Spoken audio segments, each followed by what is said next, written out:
ground, now, don't move! What is this about? I don't care what you say you are. Around here, I give the orders. You probably bought that badge online, boy. I am Deputy U.S. Marshal Elijah Drummond. Check my credentials. You don't belong here. I don't care who you are. Move! At 6:14 a.m. on a quiet residential street in suburban Virginia, Deputy U.S. Marshal Elijah Drummond was loading his duty bag into the back of his SUV. He was 43 years old, dressed in a navy polo and pressed slacks, heading to the federal courthouse for a fugitive task force briefing he had attended every Monday morning for the past 6 years. The street was still. Sprinklers ticked across lawns. A few porch lights glowed in the early gray. It was the kind of neighborhood where nothing ever happened. Then, 4 black SUVs with ICE enforcement and removal operations markings rolled onto Birchwood Lane and stopped in a staggered formation that blocked both ends of the street. 6 agents stepped out in tactical vests, sidearms drawn or resting on holsters, moving with the kind of aggressive urgency reserved for high-value fugitive operations. The lead agent, Supervisory Detention and Deportation Officer Vincent Harlo, 46, crossed the pavement in 5 hard strides, pointed directly at Elijah, and shouted, "Get on the ground, now!" No warrant was produced, no name was called, no address was confirmed. No questions were asked, just a black man standing in his own driveway in a neighborhood where, in Harlo's eyes, he didn't belong. Elijah turned slowly, his hands visible, his expression calm but alert. His training was already working. He scanned the agents, counted the weapons, measured the distance to his front door where his wife and 2 sons were still sleeping. He did not reach for anything. He did not raise his voice. He said 4 words. "What is this about?"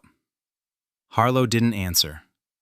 What none of them knew, what none of them had bothered to check, was that mounted beneath the eaves of Elijah's home were 4 high-definition security cameras, audio-enabled, motion-activated, recording everything from the moment the first vehicle turned onto the street.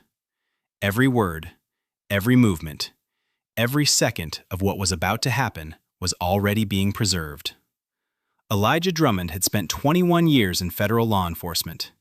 He started at 22 as a correctional officer at a federal detention center in North Carolina, working double shifts in maximum security units where inmates tested every new guard who walked the tier. He lasted 3 years, earned a reputation for being unshakable, and applied to the U.S. Marshal Service. He was accepted on his first try. Over the next 18 years, he climbed through the ranks with the kind of steady, unspectacular discipline that defined the best federal officers. He worked prisoner transport, courthouse security, and witness protection assignments before landing on a district fugitive task force that operated alongside the FBI, DEA, and ATF. He had personally arrested more federal fugitives than most agents would see in an entire career.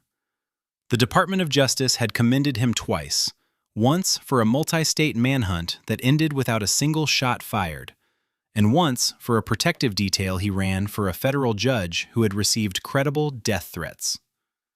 At home, he lived in a 4-bedroom house on Birchwood Lane with his wife Corinne, 40, a school principal known across the district for turning around 2 underperforming elementary schools. Their sons, Nolan, 14, and Isaiah, 11, played football and brought home honor roll certificates that covered half the refrigerator door. The Drummonds were one of 3 black families on the block. Their neighbors knew them, respected them. Elijah coached youth football on weekends and helped organize the annual block party every 4th of July. He was, by every measure anyone cared to use, the kind of man who represented the absolute best of federal service. And none of that mattered to the 6 agents standing in his driveway, because they never asked. Vincent Harlo had been in federal immigration enforcement for 18 years, starting with the former Immigration and Naturalization Service before it was folded into ICE under the Department of Homeland Security. In that time, he had built a reputation that depended entirely on who you asked. His supervisors called him driven and results-oriented. His peers used different words: aggressive, territorial, impossible to check. He ran his field unit like it answered to no one, rarely coordinating with other federal agencies, often launching operations based on tips that were vague, unverified, or outright wrong. 7 formal complaints had been filed against him over 12 years. 4 alleged racial profiling during community enforcement sweeps, with residents describing stops that had no legal basis and targeted people based on skin color alone. 2 involved excessive force during arrests, including one where a detained man suffered a dislocated shoulder after Harlo wrenched his arm behind his back during a compliant surrender. The 7th complaint alleged that Harlo had falsified details in an operational report to justify a warrantless entry into a private home. Every single complaint was investigated internally. Every single one was closed with no sustained findings. Harlo had learned the same lesson that men like him always learned when the system refused to correct them: that he could do whatever he wanted. His team reinforced that belief. Officer Dwayne Pettis, 34, had been with ICE for 6 years and had spent the last 3 assigned directly under Harlo. He followed orders without hesitation, backed every report without question, and had never once filed a dissenting account of any operation. The 4 remaining agents in the unit operated the same way: quiet, compliant, unwilling to challenge the man who controlled their schedules, their evaluations, and their careers. Harlo had never been suspended, never been demoted, never been forced to answer for the damage his operations left behind. He had operated for nearly 2 decades without a single real consequence. That morning on Birchwood Lane, standing in a deputy U.S. Marshal's driveway with no warrant in his hand and 6 cameras recording his every move, that streak was about to end. Harlo closed the distance between himself and Elijah in 3 steps, his right hand resting on the grip of his holstered sidearm, his left hand pointing at the ground. "I said get down. Show me ID. Now." Elijah stood still. His hands were open at his sides, fingers spread, posture deliberately non-threatening. Every instinct built over 2 decades of federal law enforcement told him exactly what was happening and exactly how to survive it. "I'm a federal law enforcement officer," Elijah said. His voice was calm, measured, the tone of a man who had talked down armed fugitives in rooms far more dangerous than his own driveway. "I need to know what this is about." Harlo ignored him. "Put your hands on the vehicle. Turn around." Elijah didn't move. "Is there a warrant?" Harlo's jaw tightened. "We're conducting an immigration enforcement operation. You match a target description." "What target?" Elijah asked. "What name? What address?" Harlo said nothing. Behind Elijah, Pettis moved into position, cutting off the path to the front door. The 4 other agents spread across the driveway in a loose half-circle, hands on belts, eyes locked on the one man they had all apparently decided was the threat. Elijah looked directly at Harlo. His voice did not waver. "I am Deputy U.S. Marshal Elijah Drummond. My credentials are inside my vehicle. My badge is in my duty bag. You are standing in my driveway at my home where I have lived for 9 years." Harlo stared at him. The home security cameras captured what came next with perfect clarity. The audio was unmistakable. Harlo leaned forward, close enough that Elijah could feel the words on his face. "I don't care what you say you are. Around here, I give the orders." And in that moment, on his own property, in front of his own home, a 21-year federal officer with more service than every agent on that driveway combined was told that none of it mattered. Harlo moved without warning. His left hand shot forward, locked around Elijah's right wrist, and twisted it hard behind his back. The motion was fast, violent, and entirely unnecessary against a man who had not moved, had not raised his voice, had not done a single thing that any reasonable officer could interpret as resistance. Elijah's shoulder torqued under the pressure. He did not swing. He did not pull away. His voice stayed controlled even as pain flared through his arm. "You are assaulting a federal officer." Pettis was already moving. He grabbed Elijah's left arm from the other side and wrenched it back. Together, the 2 agents drove Elijah forward and slammed him face down onto the hood of his own SUV. The impact was hard enough to dent the metal. Elijah's forehead struck the edge of the roof rack with a sound that carried across the quiet street, sharp and unmistakable. A gash opened above his left eye. Blood ran immediately, streaking down the side of his face and onto the polished surface of the vehicle he had washed the day before in his own driveway on a Sunday afternoon while his sons played basketball 10 feet away. Harlo cuffed him. The metal bit into Elijah's wrists. He did not struggle. He lay still on the hood of his truck, bleeding, breathing through his nose, staring at the blurred reflection of tactical vests and drawn weapons in the paint. Behind them, one of the younger agents opened the rear door of the SUV and pulled out Elijah's duty bag. He unzipped it. Inside was a U.S. Marshal service badge in a leather case, a federal credential with Elijah's photograph and full title, a service-issued firearm in a locked holster, a courthouse access card with his name, rank, and agency printed across the front. The agent held up the badge and froze. He looked at Harlo. Harlo glanced at it. His eyes lingered for half a second. Then he looked away. He did not remove the cuffs. He did not call for a medic. He did not apologize. He said 2 words. "We'll sort it out." And Elijah Drummond, a 21-year deputy U.S. Marshal with 2 Department of Justice commendations, remained face down on the hood of his own vehicle, bleeding from his own forehead, cuffed with his own hands behind his back, in his own driveway. The sound carried. The slam of a body against metal, the shouting, the sharp commands echoing off the quiet homes of Birchwood Lane at an hour when most families were still finishing breakfast. Franklin Gaines heard it first. He was 68 years old, a retired Marine colonel who had served 30 years, including 2 combat deployments, and he lived directly across the street from the Drummonds. He had known Elijah for 9 years. They shared beers on the 4th of July. Their sons had played on the same football team. Gaines stepped onto his porch and saw Elijah, face down on the hood of his SUV, blood running from above his eye, wrists cuffed behind his back, surrounded by 6 agents in tactical vests. His reaction was immediate. "That man is a United States Marshal. What the hell are you doing?" Harlo turned toward him. "Sir, go back inside. This doesn't concern you." Gaines didn't move. He reached into his pocket, pulled out his phone, and began recording. "It concerns me when federal agents assault my neighbor in his own driveway." 2 houses down, Susan Pratt, 55, a registered nurse, stepped outside in a bathrobe. She saw the blood on Elijah's face before she saw anything else. "That man is injured. He needs medical attention. Let me help him." "Stay back, ma'am," Pettis called out.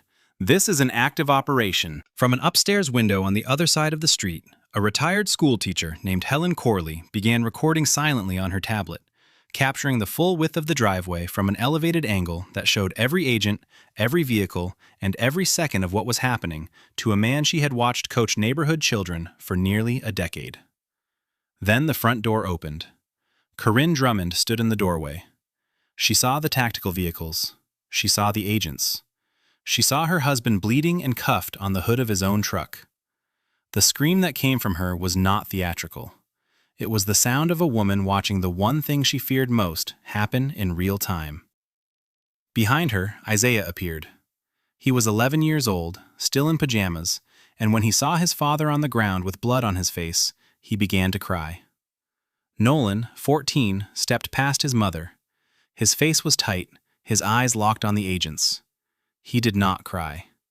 He pulled out his phone and started recording. And on every camera, from every angle, the evidence continued to build.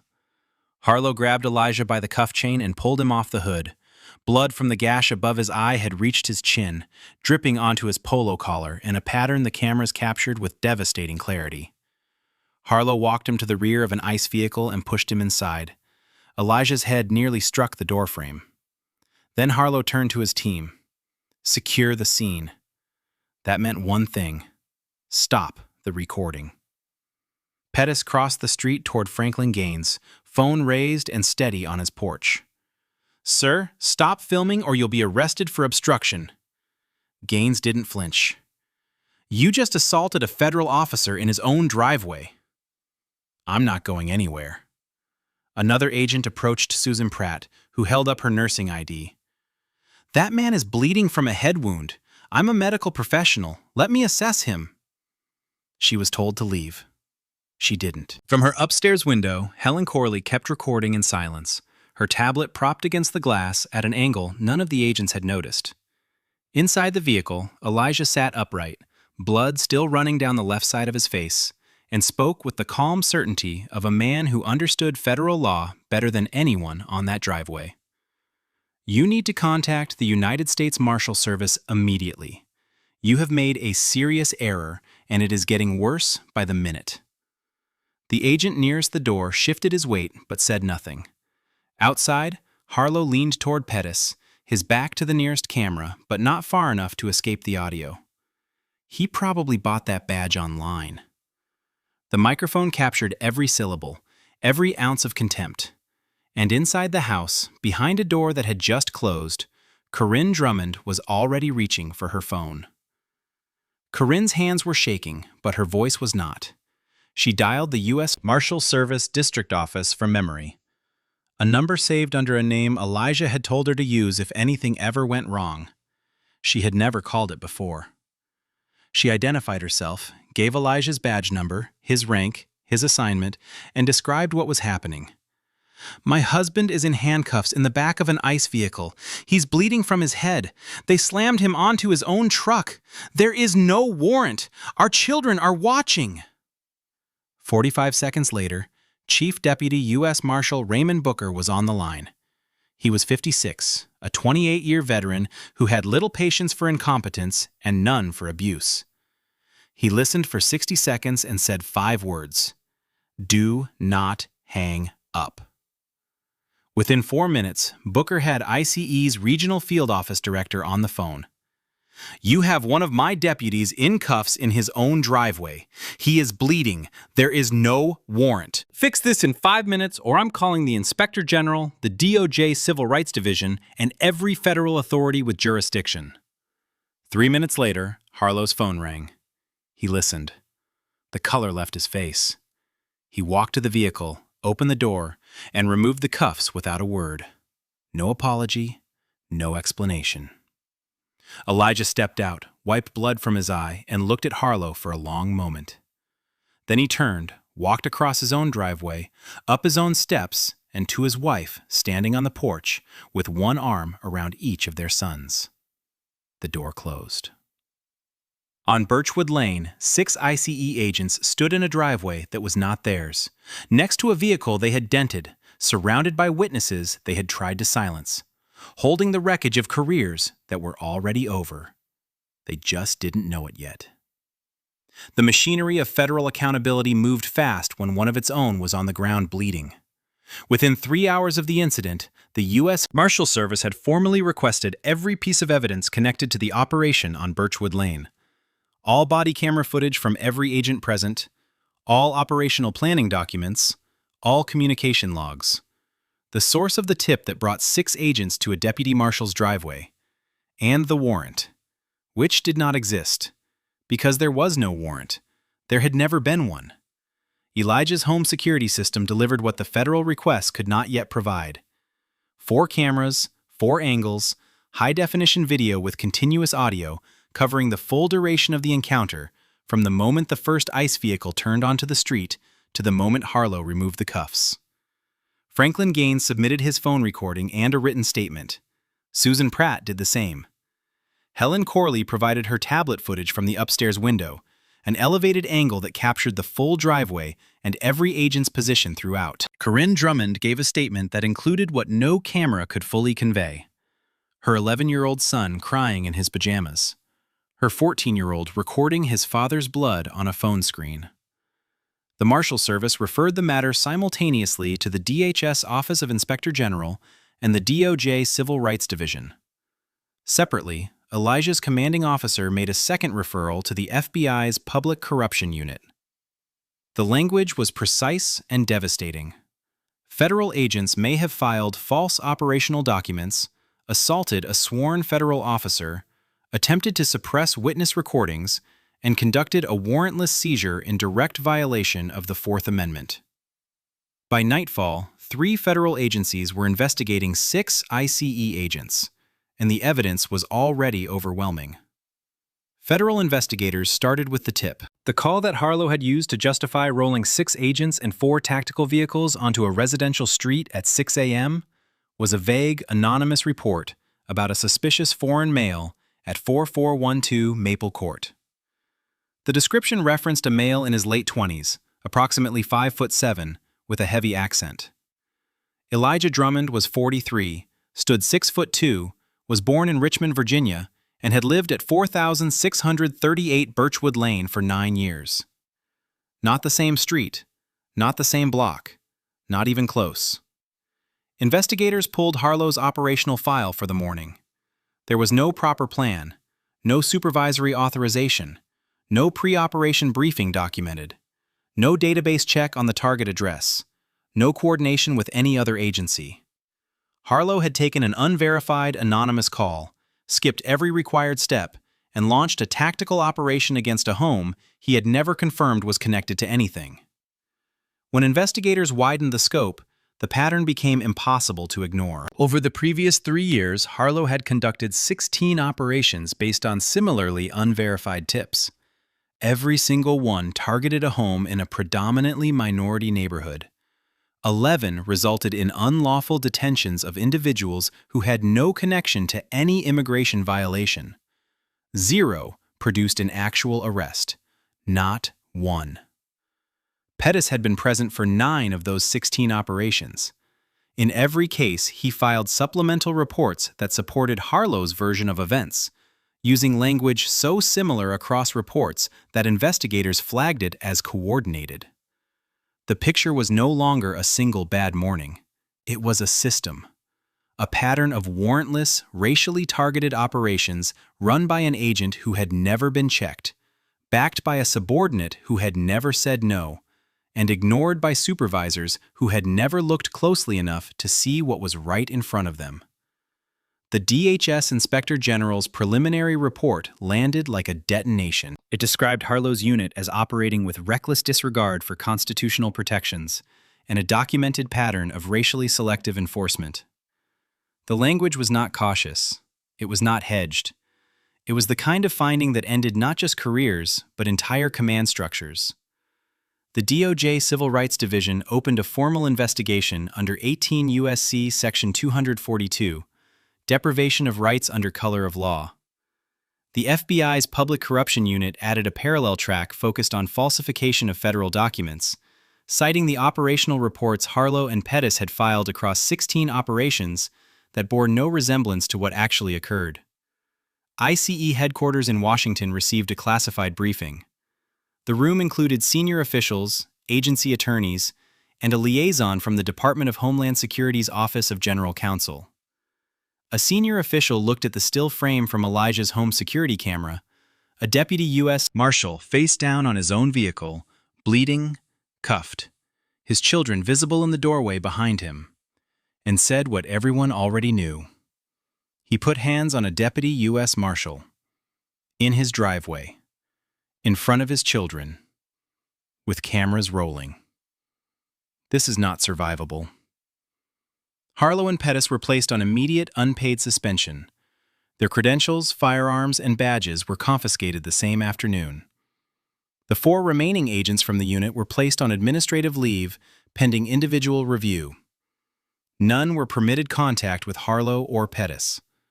None were permitted access to agency systems. The federal government was no longer reviewing what happened on Birchwood Lane. It was dismantling the unit that caused it. Elijah required 6 stitches above his left eye. The gash from the roof rack left a scar that would fade, but never fully disappear.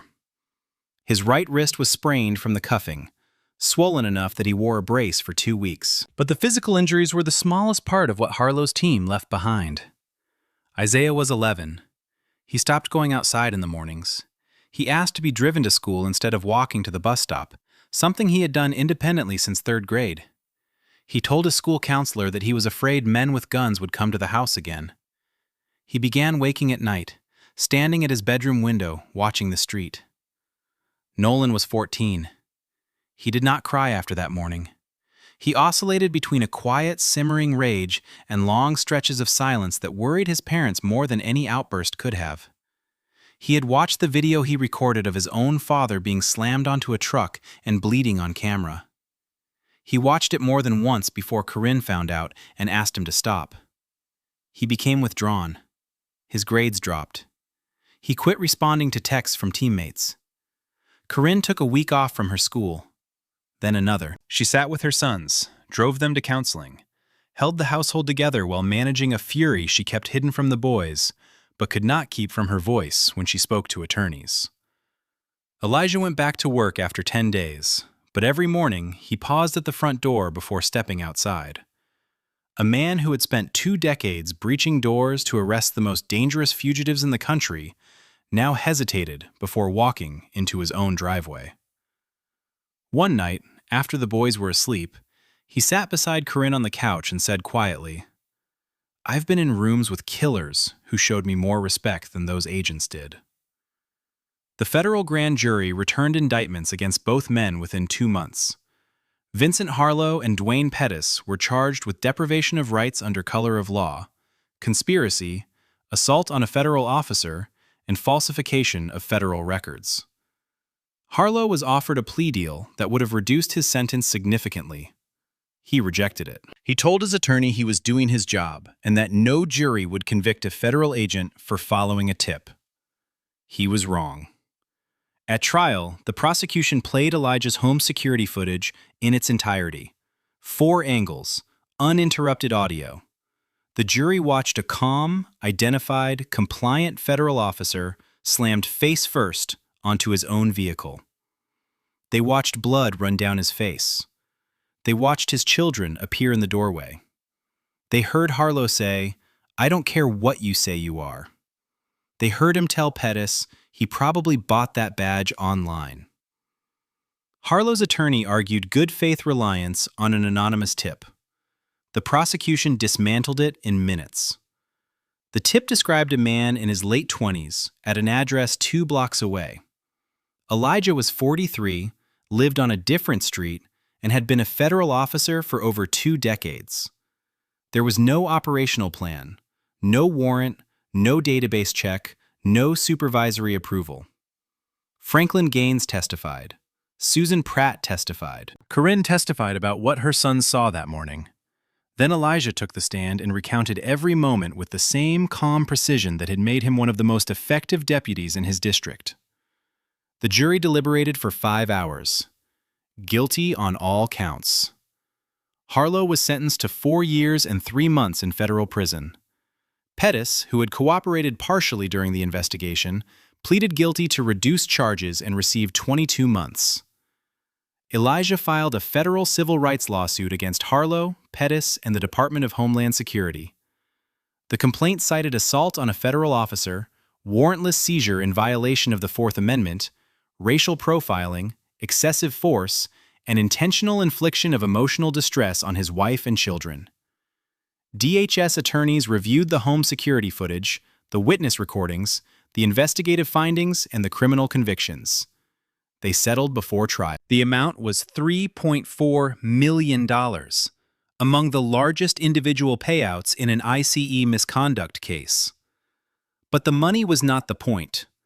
As part of the settlement, ICE agreed to a series of mandatory reforms within the regional field office. Warrant verification required before any enforcement operation. Independent review of all tips before tactical deployment. Mandatory cross-referencing of target addresses with federal law enforcement databases. Enhanced body camera compliance with automatic penalties for non-activation. An independent civilian oversight panel for community operations, with authority to review complaints and recommend disciplinary action. 3 supervisors above Harlo who had ignored or buried prior complaints were formally disciplined. 1 was forced into early retirement. 1 was demoted 2 grades and reassigned. A 3rd was transferred out of the region and permanently stripped of supervisory authority.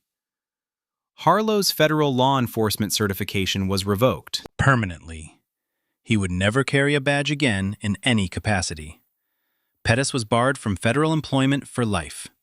His name was entered into a national database flagging former officers terminated for misconduct. The system that had protected both men for years did not protect them when the evidence was undeniable. The victim was a fellow federal officer, and every second of the abuse had been captured on camera from 4 angles with audio that left nothing to interpretation. Months later, Elijah Drummond walked out of his front door at 6:10 a.m. with his duty bag over his shoulder. He paused on the porch for a moment, the way he still did every morning, then stepped down and crossed the driveway to his SUV. The dent in the hood had been repaired. The scar above his left eye had faded to a thin line, but was still visible in certain light. He set his bag in the back seat, started the engine, and drove to the federal courthouse the same way he had driven it 1,000 times before. He walked through security, nodded to the deputies at the entrance, and sat down at his desk in the Fugitive Task Force office. His badge was clipped to his belt. His credentials were in his pocket. He did the job he had done for 21 years. At home, the security camera still ran. 4 angles, audio-enabled, recording every car that turned onto Birchwood Lane, every footstep on the driveway, every moment of every day. Isaiah had started going outside again. He walked to the bus stop most mornings now, though he still looked over his shoulder more than an 11-year-old should. Nolan had returned to football. He was quieter than before, but he was there, and his coaches said he played harder than anyone on the field. Corinne still watched from the window every morning until Elijah's SUV pulled out of the driveway and disappeared around the corner. She never told him. He never asked. Across town, Vincent Harlo sat in a federal detention facility. His badge was gone. His pension was gone. His name now appeared in federal law enforcement training materials under the heading Case Study, Unlawful Warrantless Seizure and Assault on a Fellow Federal Officer. He was used as an example of everything an agent should never become. Back on Birchwood Lane, Franklin Gaines still sat on his porch most mornings with a cup of coffee and a clear view of the street. He waved when Elijah left for work. Elijah waved back. The street was quiet again. But the cameras were always on. Now, watching footage like this, it can really stick with you, right? Some of these clips stay in your head, especially late at night when you're trying to fall asleep. And speaking of sleep, a lot of you have told me you're waking up at 2 or 3 a.m. and just lying there. Can't shut your mind off. And the next day you're dragging through everything. I came across a simple 21-day sleep guide that's helped thousands of people fix exactly that. No pills, no apps, no gadgets, just a step-by-step plan that actually works. It's only $15. I put the link in the description if you want to check it out. All right, I'll catch you in the next one.